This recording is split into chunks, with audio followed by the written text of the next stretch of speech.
A growing number of homeowners are calling Better Call Bankin' about a Sarasota-based window and door company. They say the company collected tens of thousands of dollars in deposits and abruptly closed before doing the work. 8 on your side, consumer investigator Shannon Bankin joins us live in studio. Keith Stacy, homeowners tell me they were trying to improve their houses for hurricane season. Instead, they received an email from the company owner explaining that he's filing for bankruptcy. I was very, very excited.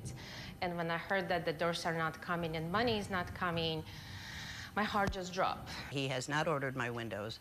He's not pulled a permit. He's not contacted me. I know of at least 50 other folks in the same situation, and I've heard numbers, anywhere from my number, which is about $1,700, all the way up to $75,000. Customers of Sarasota-based Sash Sill want accountability after it shut down last week. Company owner Todd Hoke sent an email saying, in part, this difficult decision comes because of unforeseen circumstances that has significantly impacted our financial stability, forcing us to file for bankruptcy. I have exhausted my personal and business resources in efforts to overcome the situation. I would have, again, 3 sliders here. The email did not sit well with customers like Marina Solo, who paid a down payment of $7,700 for hurricane-resistant sliding glass doors. Got in my car, I drove to his office, I took pictures of the office door that it says office closed for July 4th.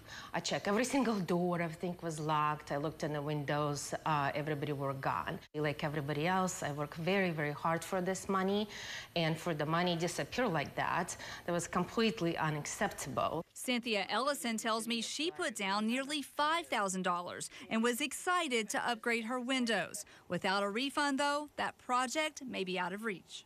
It hurts to lose that much money. With impacted customers from Manatee, Sarasota, and Charlotte counties calling me for help getting answers, I knew it was time to get involved. I left a voicemail for company owner Todd Hoke and sent an email. I also visited his office, but found it dark and empty with just a note about the July 4th holiday. A spokesman with the Sarasota Sheriff's Office tells me that he is aware of one report about the company that his investigators are looking into. He would not elaborate on what that report is, but he tells me he encourages consumers who have lost money to file reports with their own law enforcement agencies in their areas. I know those are options, but what else can consumers do? It's frustrating. Well, and we reported on a lot of contract issues over the years. In the Florida Attorney General's office, I've reached out to them and they tell me that they have received 9 complaints so far that they're looking into. Impacted consumers can also file complaints with the AG's office as well as the Florida Department of Business and Professional Regulation, because that is the organization that oversees contractors' licenses. It's worth noting that some of these customers tell me that they called the distributor that their products were supposed to come from, and they were told that those orders were never placed.